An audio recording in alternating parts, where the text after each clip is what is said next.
Ilang domestic helpers sa Hong Kong napauwi po ng Pilipinas. Ang dalawa raw kasi niyang anak parehong lulong na sa droga. At ang itinuturong tulak abay mismo ang ama nila. Narito ang report. Mula sa Hong Kong napauwi ng Pilipinas ang inang si Elsa matapos niyang mabalitaan sa kanyang kapatid na lulong na umano sa droga ang kanyang asawa at mga anak. Taong 2005 nang unang mangibang bayan si Elsa bilang domestic helper sa Taiwan para itaguyod ang kanyang 4 na anak. Kailangan niyang magdoble kayod dahil walang trabaho ang kanyang mister na si Joel Fernandez. At nabali na lang daw ang oras nito sa masamang bisyo.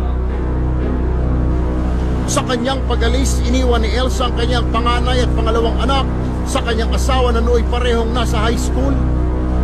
Habang ang pangatlo at bunsong anak na nasa elementarya ay pinaubayan naman sa kanyang kapatid. Alam ko nahihirapan na rin ako dahil siyempre marami na pong pangangailangan. Nag-decide na po akong mag-Taiwan.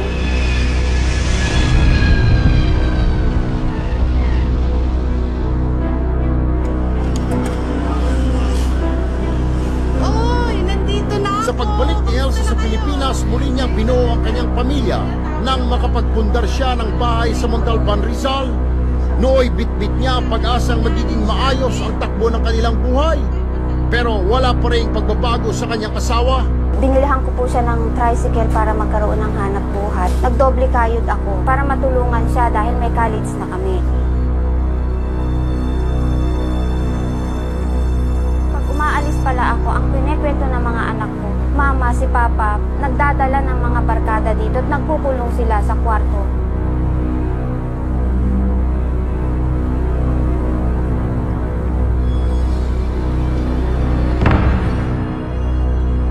Sa patuloy na pagkalulong sa droga ni mister, walang ibang maasahan si Elsa. Kaya naman noong 2011, napilitang lumipad patungo naman sa Hong Kong si Elsa para muling mamasukang kasambahay. Pero nitong taon lang nang malaman niya sa kanyang kapatid na ang kanyang panganay, pangalawa at bunsong anak lulong na rin daw sa droga. Gusto ko po ilagay sa tamang kalalagyan yung mga anak ko. Mas makakampanti ako.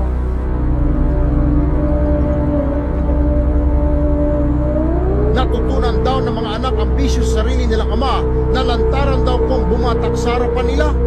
Pati raw ang ipinundar ng mga gamit sa kanilang bahay, ibinenta na raw ni Joel. Matustusan lang ang kanyang bisyo.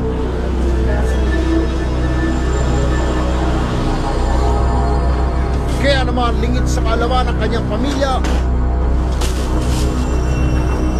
umuwi sa bansa si Elsa nitong ika-4 ng Agosto sa takot na baka tuluyang maligaw ng landas ang kanyang mga anak.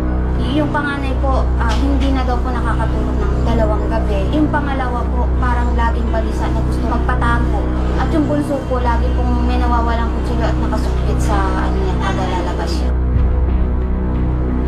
Sa pakikipag-ugnayan ng P3 Enforcer Rodriguez Anti-Drug Abuse Council ng Rizal, posibleng marihab ang mga anak ni Elsa, lalo't pa siya na mismong ina ang nagpipetisyong madala sila sa naturang tanggapan. Sakaling mapatunayan naman ang kanyang mister sa umunay paggamit niya ng bahay bilang drug den, maaari siyang marap sa kasong paglabag sa Republic Act 9165 o Dangerous Drugs Act. Kaugnay po ng problemang yan, nasa linya ng telepono po si Paul Astigan, Chief ng Anti-Drug Abuse Council ng Rodriguez Rizal. Magandang hapon, magandang tanghali po, Sir Paul. Magandang tanghali naman po.